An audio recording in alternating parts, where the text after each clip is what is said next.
solid bans. Secret have to show their cards first, though, what they want to go with. So offlaners that are left, we've got Mars, who's still on the table.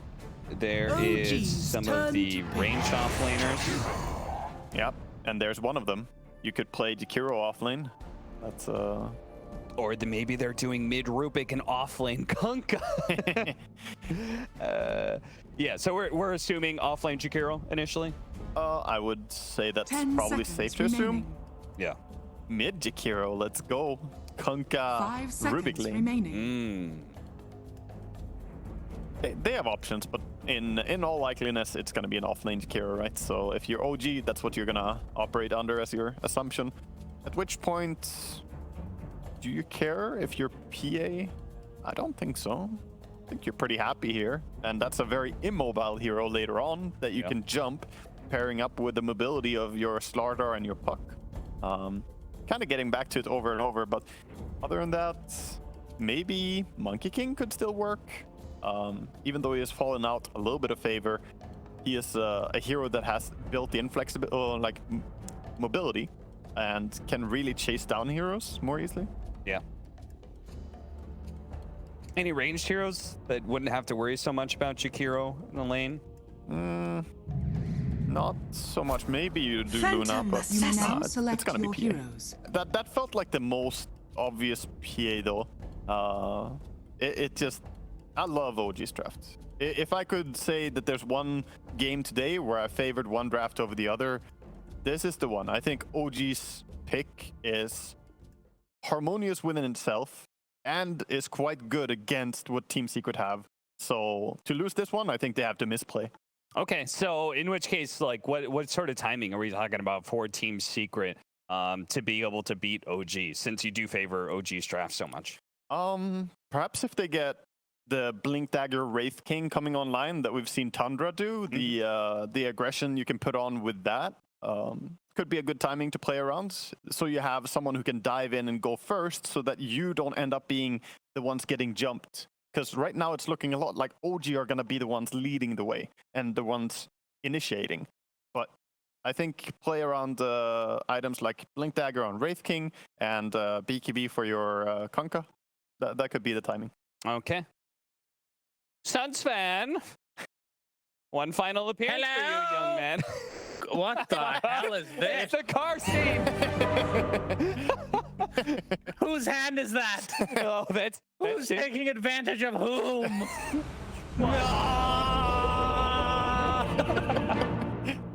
I believe that's your hand, Sunsfan. If I remember that's too dainty. correctly. I have fat fingers, Cap. You know that from experience. That is true. I can vouch for that. But you are very sweaty, and I do remember it being very steamy in there. Yeah, that's accurate. Yes, I do sweat quite a bit. All right, let's get into the game, shall we? OG versus Team Secret, our final best-of-one tiebreaker. Take it away, Sunsfan. Thank you very much. Yep, final one, like you said. Winner of this secures themselves 4th place in the Western Europe DPC. Loser is 5th. They still get DPC points, but they do not go to the online tournament that is to follow. I have to agree with the panel on this one, that the esteemed panel, that is. The minus armor on this side of OG is unbelievable. I mean, typically when you see a Wraith King with a Weaver, it's like, oh, that's a lot of, you can take out Roche. You know, we see a lot of Wraith Kings killing Roche in this DPC, but you have the Snapfire, who not only with a little Shredder buys the Solar Crest, you have Corrosive Haze, you have a natural Deso Buyer and PA. They are going to shred Roche big time. Yeah, you could even take stuff like the Armor Corruption talent on PA later on. You can, like, there's so much minus armor that even Wraith King can die extremely fast to PA if they're even in farm. So you get to cast with me 3 times today, Cap only once, huh? Is it because it was such a shellacking he couldn't handle it anymore? The game was too bad and we blame yeah, capitalist for that, yeah. Capitalist. Yeah, of course. Yeah. Makes sense. Little Freudian slip there. Oh, is this the new PA set? Oh, it's part of it, I think, it is. right? Yeah, he's using it with the Arcana. This is the ultra rare, I believe it is. It must be nice to be a pro player and get that gifted to you by adoring fans that spend their hard-earned money. farming that for you. Very nice. Or provided by the Orc, who knows? Yeah, that looks pretty sick. Yeah. Of course, if he didn't have the Arcana equipped, he would have that shield and he would look like Mars. If I'm not mistaken. He could confuse people instead. That's true. It looked a lot like Mars. I was so confused when I saw it the first time. Like, oh, it's tiny, tiny little Mars. Miniature Mars, indeed. So it's going to be the bounty room for each respective site. So you favor OG's draft. Secret have, I mean, they're both tied. That's why it comes down to this best of one in terms of who ends up being fourth place. But who would you say has been playing better today? I feel like Secret have played better today overall. So I was giving them the advantage before we went into a draft, actually. But after this, I find it hard to stick with Secret as my prediction for the winner. This draft is very appealing to me, what you're doing. Yeah. But having said that, we've cast a lot of Wraith King together, and he rarely loses, it feels like. That's true. He normally does get that Aegis and does get that W as well. Indeed. And Taiga is burning down a bit in the top lane, so we can go through our lanes nice and methodically again. Yaps are playing the Rubik with Ice, as you guys said, on the position 3. Jakiro, Taiga, Snapfire, and PA played by Yuragi. Yep. This lane, who do you favor just in the laning stage specifically? I think I favor the Snapfire and PA a little bit because the kill potential is high and mobility is low on Secrets. And it's very hard to stop PA from farm. You are going up against Ice though. Jakiro with 880 health. Yeah. Ridiculous. Yeah, for an he's a chonker. And mid lane, Sumail's going to be playing Kunkka, BZM on the puck. So another matchup that we have gotten pretty familiar with. Are you expecting anything crazy, or is it the usual wash? I expect a complete domination here from the puck, owning the Kunkka to a point that he can't return to lane. No, I think it will be probably pretty uneventful on the mid lane. That's just part of being a mid laner right now, dude. It's an uneventful lane. Until somebody comes over and tries to gank, right? Yes. Or they steal your water rune, and then you feel like they've cheated you out of this comeback mechanic that IceFrog has so blessed them with. Yeah, not too long ago we had this meta of +4 just roaming all over the place. I say not too long ago, like a year ago. For us boomers, it's like a second going by. True. But then the mid lane was really volatile. Now it's definitely calmed down a lot, and the play is more for the side lanes. Yeah, and I like the idea of having flexibility. So, you know, just one type of set play style I've never been a fan of. Like, even back in the day when tri-lanes was the only thing, the only reason people didn't like seeing it is because it was every game, right? Yeah. Now we're seeing people kind of vary it a lot, which I enjoy. I mean, I enjoy that. I enjoy the dynamic picks where you can have all this flexibility between positions, like the fact that you guys weren't 100% sure where Jakiro was being played, because we technically have seen position 2 in the mid lane for Jakiro. Yeah. But I think that just adds so much depth to the game. I enjoy that a lot, and especially for competitive Dota, it becomes a huge deal. Like I was trying to say to Cap as well, that drafting now I think is more complex than ever, because it's really hard to get a good read on who's going to go where, who's going to play which hero, and that just makes you play 5D chess even more, you know? Yeah, for sure. As we're going through each set, we can rate them 1 to 10 if you want, JJ. Oh, that one. The Shark Head is top tier. That's a great immortal. Looks like the Shark I have right next to me here. Oh, beautiful. He's in the game. He looks a little more fearsome in game, I think, versus the plushie that you pet earlier today. Basically the same. Sumail, that's not the best set, though, I have to say. It's Is it the Sing Sing set? Yeah, the shoulder piece is good. Oh my god. The what? You hating on the Sing Sing set? Rude. Is that the Sing Sing set? It is. Oh. Did it come with his... I love his courier, especially. Yeah. The Beaver Knight. Courier is really good. Yeah. Wait, have you gotten a TA set in yet? I do have a TA set, yeah. You do? Is it good? It is good. A lot of pro players use it at least, so if we're going by that as a metric, then yes. That's cool. Yeah. Very nice. I made some stonks on the workshop. Feels good. Wait, who not to get into this conversation, but who made it? What was the artist? Oh god, it's like 5 years ago. It was several people working on it. I can't remember all of them. But no headliner like a Nooksy or anything like that? It was not, no, it's not a name that I think people would recognize. Gotcha. I would recognize. I know everybody in the workshop, Waga. I'll tell you later. I'll DM you. Okay, it's a private information. Understandable. You want to keep them to yourself. But yeah, like we were talking about earlier, this game is extremely important. Winner of this is my favorite thing about tiebreakers, if they end up kind of like this, because we weren't sure if it would extend past the 6 games. But the fact that it's worked out this way makes it so much more exciting, because it's literally a do or die to be able to go to whatever's happening after the major. So all these other games, they were just a setup exciting for us to get here to a best of one, you know, back against the wall, having to perform. And yeah. That's right. Thank you, Nigma, for making it a little bit easier.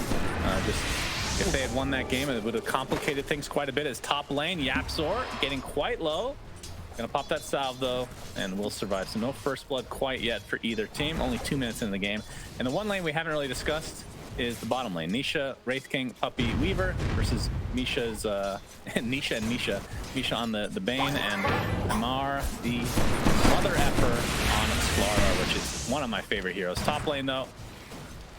Another dual breath onto Yuragi. Ice, ice, ice.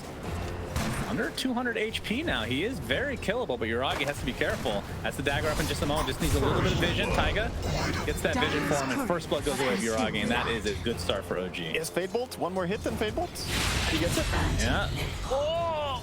Just barely. Needed the right click as well. And Taiga getting chased off, in addition, has the cookie to work with if he really wants to. As we see bottom lane, Amar ends up taking out Puppy. Yeah, they have a sentry in the lane, so I think he got a little bit too close to that there. It's very important to have vision control if you're laning against a Weaver. It can make the hero much more manageable than if not. This really close to us seeing an even earlier kill on top, by the way. The first go, the Snapfire was just barely not level 2. If he had level 2, that would have been an easy kill. As we see the replay in the bottom lane. So yeah, just the nightmare into the crush there. Can you tell me why we don't see more Slardar? Because I find it to be very exciting from like a viewer perspective. Is it his laning stage that's an issue typically, or what's the issue with the hero? Quite often the laning stage can be a little bit lackluster, but it's more so that the hero often falls into this part where he's just there for his ulti and for stunning people, and he doesn't actually do any damage, and he doesn't farm very fast, but he does have increased bash damage now, double damage to creeps. So yeah, I think it's gonna come back a little bit more, and I think Amar is a player who could really make this shine, because he's a greedier style offlaner. Right. Yeah, I could see with like a micro buff. You know how they do these little micro buffs to heroes that are kind of forgotten? I could see like with 1 or 2 that he just explodes again. Plus 1 armor. He has a lot of good things to work with. Yeah. As mid lane, we can look at the CS, Sumail 29-4, and BZM 22-2. So Sumail off to a little bit of a better start. XP is basically the same.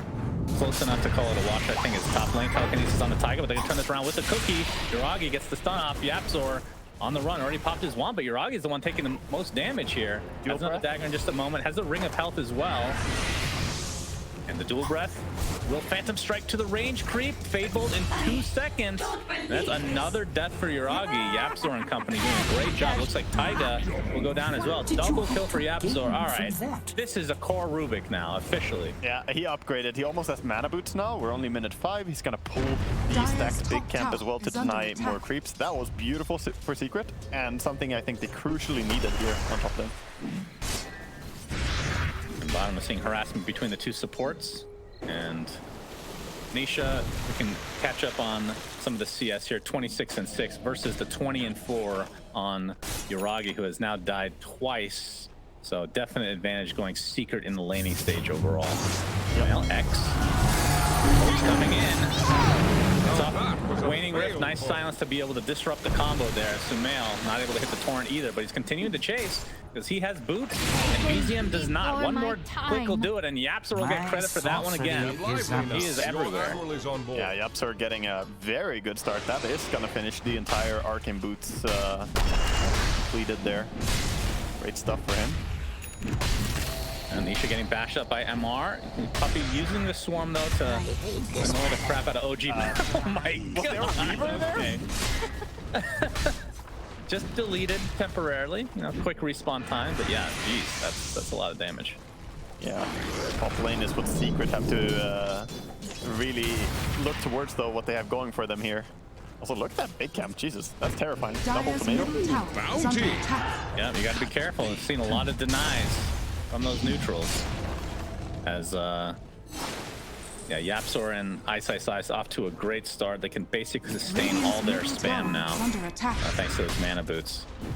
Sumail with the double bracer though, and BZM does have an arcane rune. Let's see if he tries to transition to another lane, rotate and get a potential coil with low cooldown here.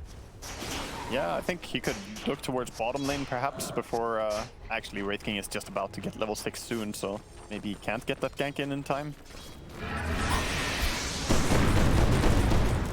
And as we see Taiga and company continuing to do a lot of damage to Yuragi, my goodness. Half HP, he has the Ring of Health, and the problem with PA is obviously you have to buy Battle Fury, it feels like, which just takes forever. Yeah. And if you disrupt her early game, she doesn't jungle very fast. Especially not with like an Empower on your team. There's Taiga. Soft the cookies and try to disrupt things, but he's gonna get X back in. The boat is on its way as well. It will connect to be a trade for Ice though, so this is in favor of OG if they can get out, thanks to the rotation from BZM. Yeah, I think they're gonna be quite happy with that one. PA just happy not to go down in this fight. She needs to stay alive, having died twice already. These rotations are scary when you play carry. Nisha's still working on his armlet here, and I would assume at some point, maybe it's now, that he just starts trying to go full-time jungle. Because Mar, now that with the Corrosive Haze, he's got treads coming out as well. Very tanky with the bracer. This is a hero that, for any melee hero, is going to have a hard time just staying in lane. Yeah. But the real question is, can Yuragi come back from this? Like, how long do you think he can even stay in this lane? Yeah, I don't think he will stay there much longer. They might need to activate their Slardar earlier than they want. Yeah, he has to pop the blur to try to create some space here, but Yapzor looks like he's going to find yet another kill. Just needs a little bit of vision, but here comes BZM with a nice waving rick. Yapzor does get taken out with that coil. So Yuragi lives. A nice bait from OG, and Ice is going to get caught off guard as well. Nice turnaround overall from OG.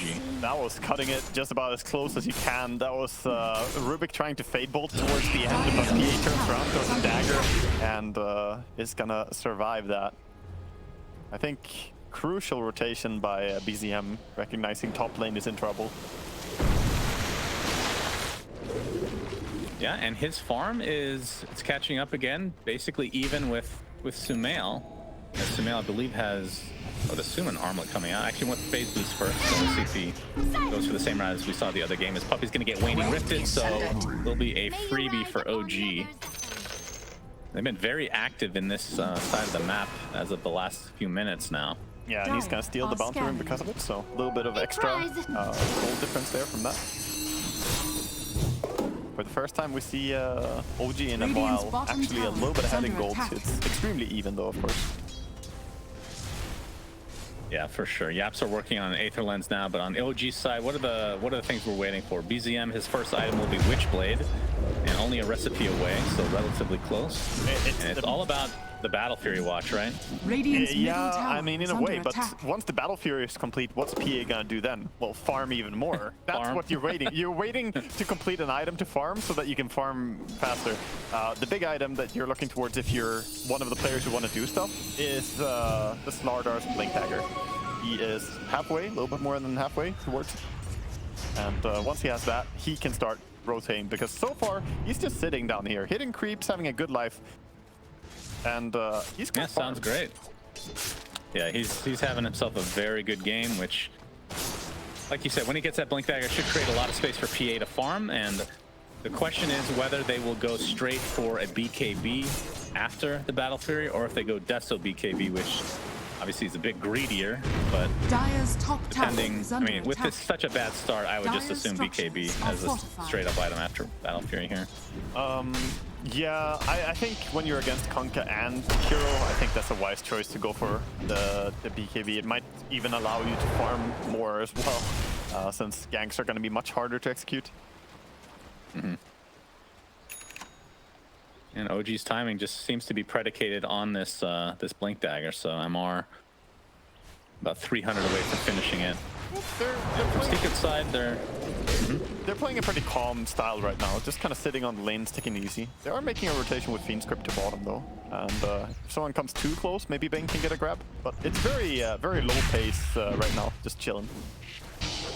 I mean, it's 12 kills, but it does feel slow pace, doesn't it? It's interesting. It's like the laning stage was super packed, and then now that we've kind of gotten to the tail end, it's people just waiting for certain items to come up. Yeah, exactly. And it's low pace because they're not moving too many heroes, but Puck has done good rotations though. Yep, they're gonna set up the stun in the bot lane with the cookie. Nisha is gonna take the brunt of the damage here. Nope, it's gonna be Puppey tanking for his Wraith King. Grip from the sideline, no cancellation, but Sumail is here. Try to get some retribution for his captain. And it looks like he'll get it, but Mortimer's Kisses from Taiga gonna create some space as the boat comes in, creating that bump for Sumail to live through this. Sumail getting extremely low. Oh, the foil actually breaks. He walks through it. Nice kill from BZM without a Blink Dagger as well. No. Still chasing is Yuragi, and Yaps already stole the Mortimer's Kisses. They look amazing, but it's not amazing enough for him to survive. We're scuttling away, trying to stay safe. They're on the hunt though. I think that's the first time I've seen the Arcana Mortimer's Kisses. That is sick. Spitting out some green cubes. Yeah, that's why I was screaming no, because he had Mortimer's Kisses and he wanted to run away and preserve it. I could see it on his runaway there. Like, no, I have a great spell. The OG creating some good momentum in their favor. Mid lane though, Nisha's pushing it with Ice Ice Ice, and this is more valuable tower as you bring up all the time. So MR, gonna be coupled with Taiga. Time lapse from Puppey's gonna keep him safe. Really, the mid tower is the mark here, or secret. Yep, and they're gonna get it. They get it. Very surprising. Dire's middle tower. It's that liquid fire, man. The tower just doesn't defend itself. If you don't bring heroes, the tower will die. And Wraith King paired up with Jakiro, that's a lot of damage to towers.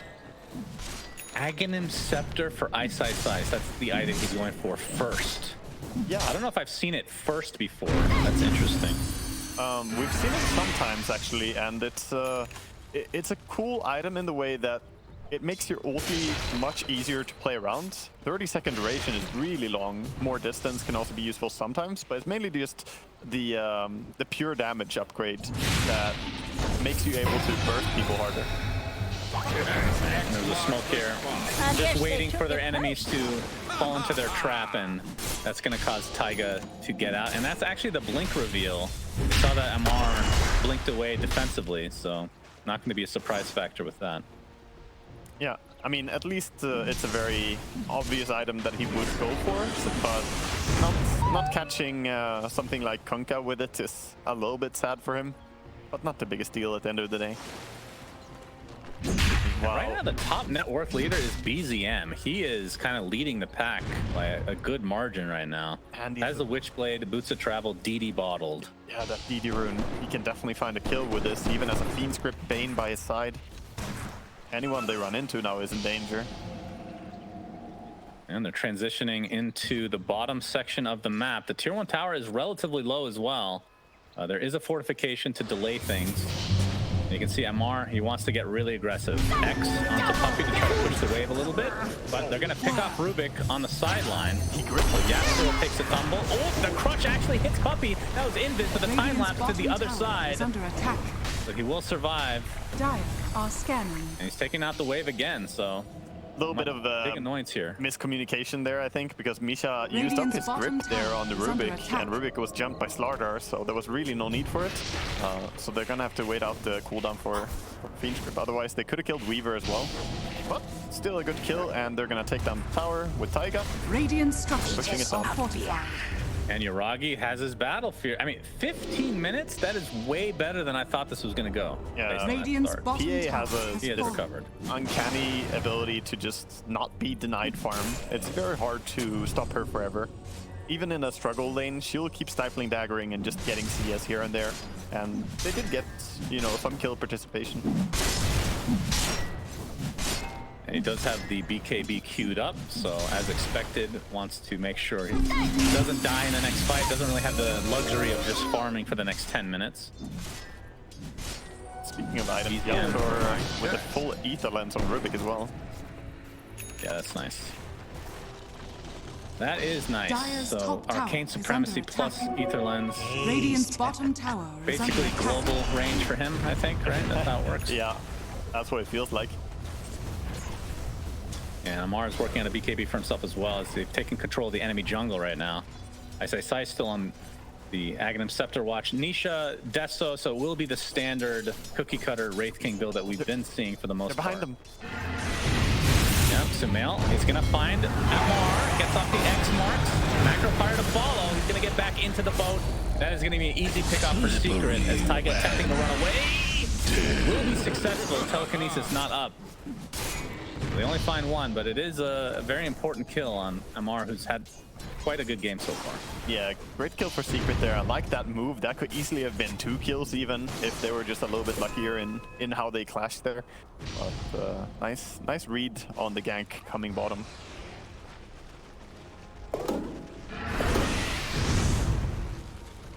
Double dragon scale. 2 of them. What do you think about the idea of neutral items always spawning the same ones for each team? You think that's... I mean, I don't think it's needed, but the idea, the concept of... So wait, how do you mean always spawning the same for each team? Like So, both like- teams getting the Like, same? obviously, yeah, both teams get the same items, essentially. I don't know if that would Like, necessarily... pre-game it's determined which ones drop. Yeah, I'm not sure that would necessarily remove the RNG component so much because it's very draft dependent what is broken in the game. So one team might not have a hero that's good for it and the other team might. I don't see that being necessarily better.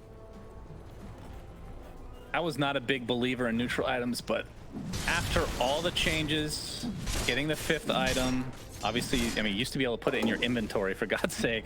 All these little changes they've made have made it much more digestible now, so... Agree. I think I'm finally on board. ever since the dedicated neutral slot and then balance tweaks that came as well, even a boomer like myself can accept this change. I think they're a good addition to the That should help. Well, we talked about the prowess of OG being able to take Roshan, but the first one's going to go to Secret. And I think that's in part because the BKB is not on it for Yuragi yet, so... Oh, they know it now. They're running there. Yeah, Taiga has the Mortimer's Kisses, but it's going to be too late. The Aegis is on Nisha now. They were About 5 seconds too late here. Yeah, just 5 seconds.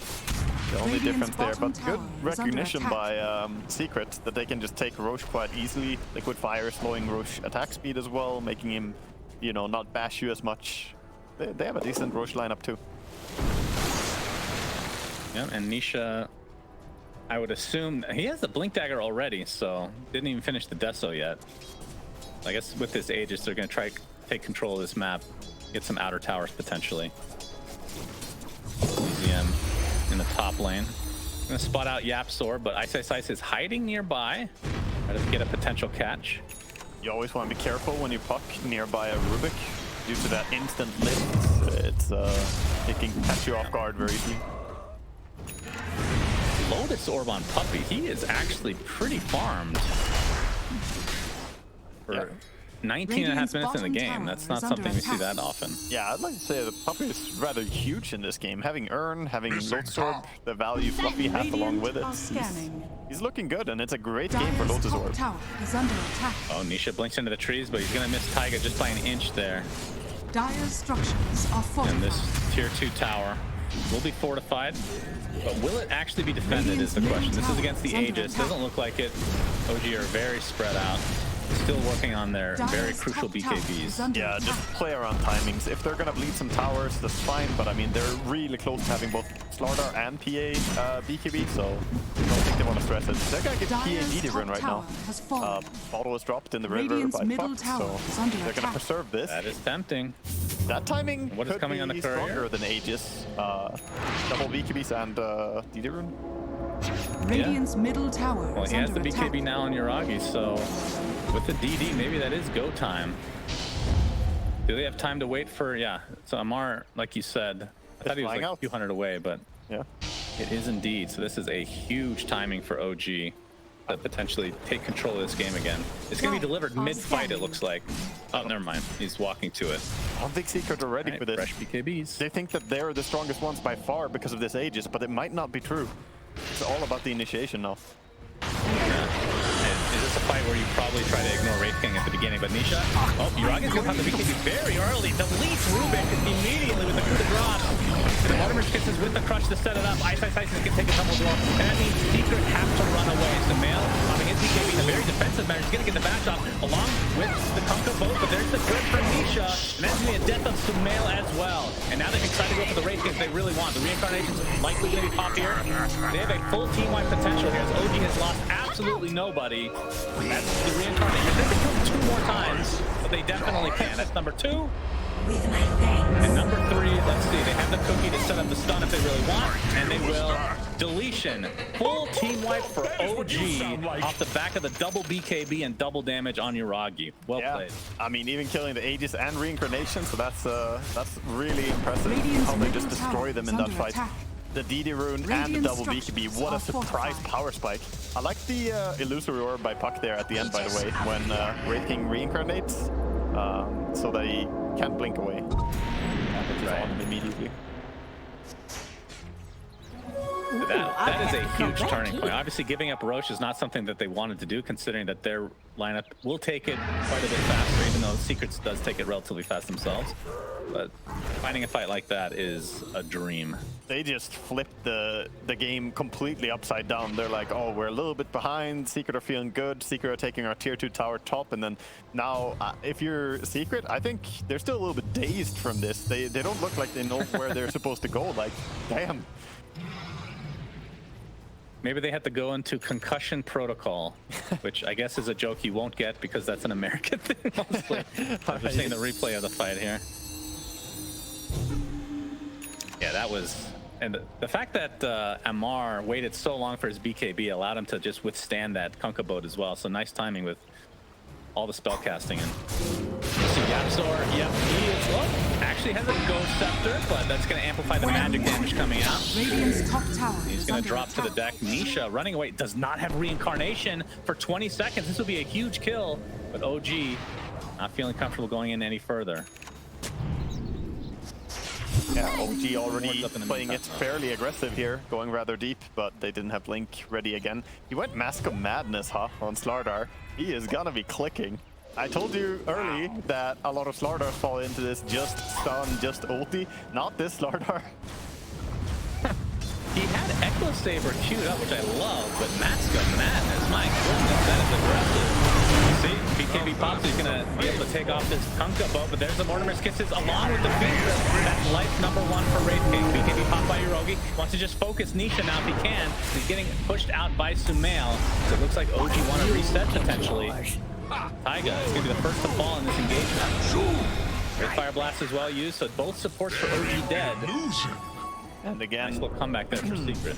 There's another thing to respect in this game, and that's the Macropire. Even though you have your fancy BKBs, this dragon does not care. If you stand in Macropire, you will burn. That's how simple it is. It's still up, by the way, from the last fight. Yeah, it is. Ridiculous. It sticks around for a while.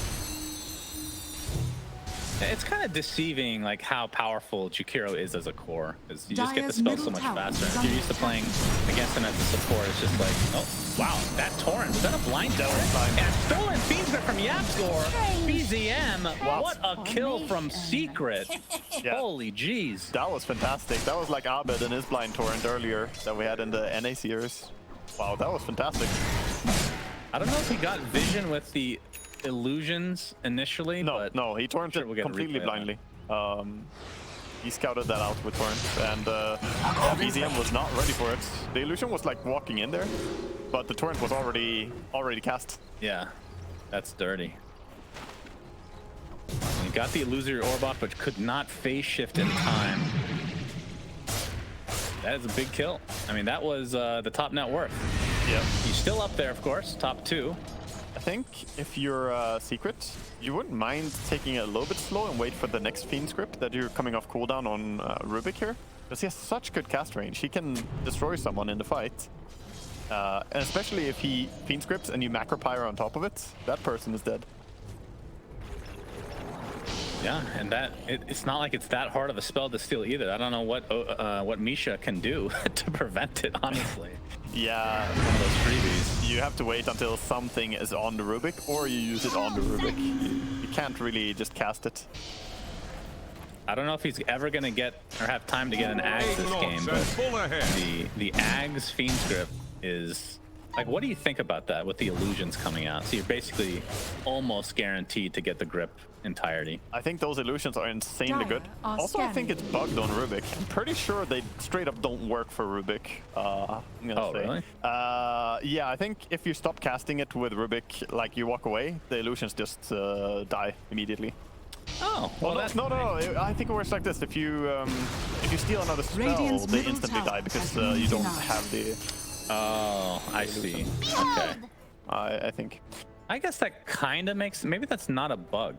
Yeah, I wonder it if it should even be, works at but- all, though. I would love to see it. Maybe I can demo that real quick as we have a bit of a pause. Sure. I mean, Yapsor, like with Rubik Ags in general, it's obviously not the only reason to upgrade the spells to their Aghanim Scepter version, but the cooldown is redonkulously low. And I mean, Yapsor is finding farm. He has the Philosopher's Stone, so he's going for Blink first, though. But typically, when he goes for a build like this, outside the Ghost Scepter, he'll go for Ags after the Blink.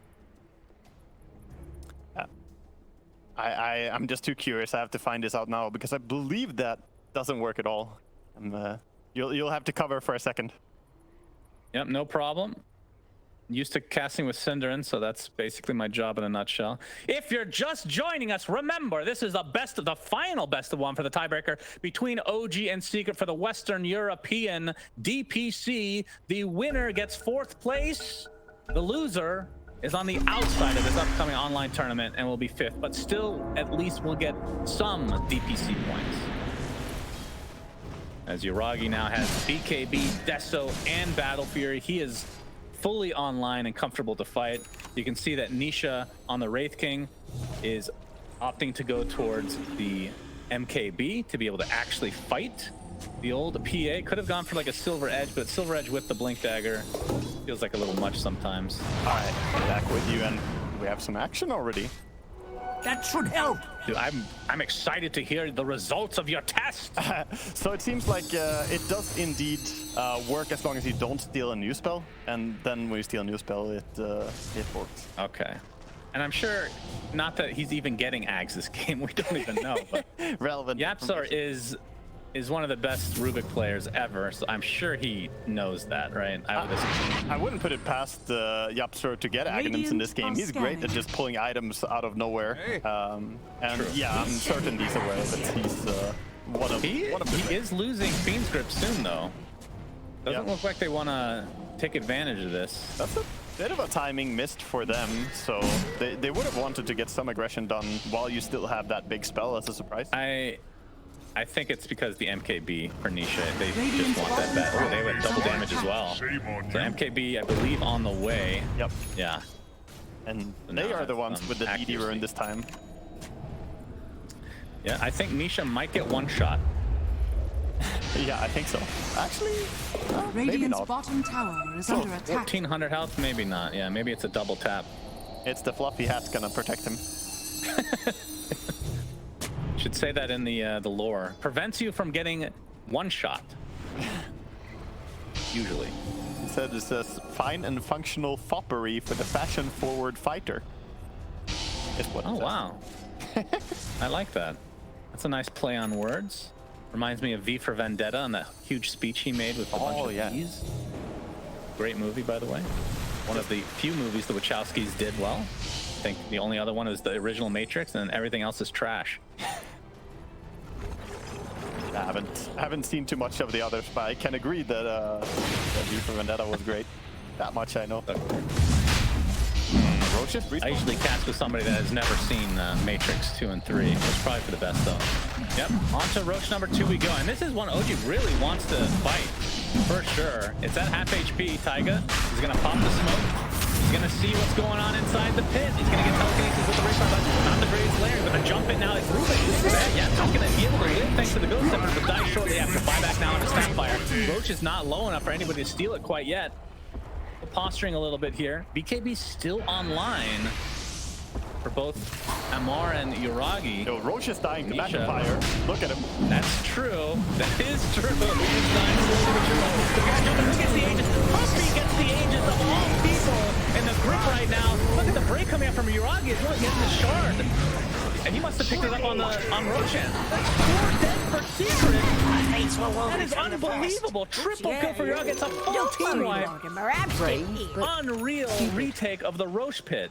Absolutely destroyed. And you see something key that they did in this fight is that they focused on one guy first before they take the fight, and that was the Rubik. Getting rid of Rubik so he cannot steal any of their spells, in particular the Fiend Script. It enables Misha to be able to use his ulti without being Radiant's punished. middle tower is under attack. Yeah, and Yuragi taking... Well, obviously the Aegis is taken by Puppy, not the greatest usage because it is a support as Yapster gets deleted. But the shard, I mean, how good is shard this game? The break is Radiant structures I are guess, fortified. but it is a lot of damage. As you see the replay here. Radiant's Yeah, middle it's a bit tower is under overwhelming attack. for the Radiant's game in middle tower particular, has fallen. but it's still damage. It's something extra. 16% of the victims' max Radiant's health top tower is is under as attack. pure damage against Wraith King and Kunkka. That's gonna do a lot of damage still. Yeah, for sure. Well, it'll prevent... Wait, does it prevent Vampiric Spirit lifesteal? It's not a passive anymore. I I don't think so. I believe it should. Does it? Actually, Well, at the very least, he won't crit, right? He won't be Yeah. able to crit at all. yeah, you'll turn that off. Always aggressive components are not what people really look towards when it comes to breaks. It's always defensive tools you want to remove, right? But it will play a part. And the bigger thing have is, an impact. if he ever gets to have Aghanims on this PA, then this Fan of Knives is insane. When you get a kill and you click it again, and you get another kill, you click it again, it's crazy. The resetting of abilities is very strong. They're going to jump in on Nisha. He's trying to take this outpost. That's the first life gone. BKB a little bit early, but if they can... Oh my God! Absolutely crushed. No Nisha for 60 seconds. Ornament kisses as well. Double kill for Yagi as he is... I'm pronouncing his name differently every time. It's like I'm continuing to have a stroke. But they are on another level right now. OG is looking great. Yeah, this is now OG's game to lose. I mean, they are so far ahead in terms of how strong they are in 5v5s. Nothing can stand against this PA. And if Slardar is around, then they can't even stay alive for more than a second. I think Wraith King died in like 2 hits or something there. Yeah, something. That's a lot of amplified damage for sure. And you can see they're going to try to turn this on Puppy. He gets the time lapse off in time, but bashed up. And there's the Fan of Knives. Nice torrent to try to save him, but the jump in from Amar. Like, Puppy's going to be just fine, but you can see Radiant's Yuragi. bottom tower is under We saw the attack. bash, so he has Basher, and a full Satanic. So, pretty filthy stuff. Yeah, he also did go with minus armor count. Here we see the Wraith King. So the first Radiant's jump, bottom he brings him tower down is on his fallen. own, killed him rather fast, but that was before Amplify comes. And look at the corrosive haste from Slardar. Yeah. No, it's not a one hit, basically. You literally one-shot. That's a carry, dude. Oh my. Yeah, that's not good. And you can see Nisha going for a BKB, which will help to a degree. Yeah, Not with the right click. but he doesn't have armor though. He didn't go for Assault Cuirass because he went for the aggressive choice of MKB so he can attack the PA. But that means he's squishy though. Hey, this is the interesting. Oh my God, Nisha is going to walk into potential death. BKB again, a little bit premature. Anything going on him right now? Lotus Orb onto Nisha. This is going to be the death of him in all likelihood. Right now, Arlen Toggle, but there's the stun from the Snapfire. Dead Nisha again. Yuragi getting stun locked though. This would be a huge kill if they will get it. But he pops the Satanic and destroys the rest of Secret as they are looking primed and ready to take this best of one and get 4th place in the DPC. Yeah, almost wouldn't be surprised to see him call it right there. Radiant's That middle tower is under was attack. really close as well to PA going down, but Satanic, Satan delivers. I guess my question for you is, you called the PA, I mean, we were all thinking PA because of the minus armor anyway, and it fits the lineup. Do you think they're regretting banning out other stuff instead? I am very surprised that they didn't Radiant's ban the middle PA, because that barracks are under felt attack. very instinctive Radiant's to me middle that it would be the barracks best has pick. Honestly, the entire OG draft was pretty much falling into Radiant's place. I bottom said that they're going to tower pick is the under Snapfire because that's also very... just fits what they were doing. The only one I was like surprised by was that they were going for the Slardar. After the Slardar, he seemed a bit telegraphed to me. Has fallen. Yeah, for sure. I completely agree. And with that, that's 2 racks in favor of OG with a 20k net worth lead. Amar Radiant's on the top tower Slardar. is His under build is attack. hilarious. Has a Hyperstone. Is he actually finishing Moonshard here with the Mask of Madness already? This is ridiculous. Marky Yes, they panic queued up, but yeah, we'll see. He wants to go with Dire perma-basher are build, scanning. do it in a pro game. It would be the first time I see someone getting perma-bashed in a pro game by a Slardar. This looked really good this game for sure, though. And his farm actually rivals Nisha. That is, and Nisha's, I mean, I wouldn't say it's the best farm, obviously, because they're losing horribly now, but it's not like the worst farm I've ever seen on a Wraith King at this stage. It's not that bad, but it has Radiant's halted the top last tower is 5 under minutes. It's been attack. pretty static. But he was Yeah. farmed earlier on in this game. He was looking rather big, even. Amar, he's gonna find Puppy. There's the bash into the crunch, and goodbye Weaver. Does fly back into the game though, but it's all about the PA. Can he take down Nisha? Still possibly cause the GG to come out. Morgan gets it. That's the first life. Quick is dead, and you can see Nisha trying to apply some pressure. Stuck inside this coil though, and it's just too much to handle. 3 dead for Secret. Fly back onto Yapster is not gonna matter because he is the last remaining member. They call it GG, and OG defeats Secret, which means they get 4th, and Secret are out essentially for whatever comes after the major, or for the major, in replacement of the major. Waga. Yeah. Whatever comes. The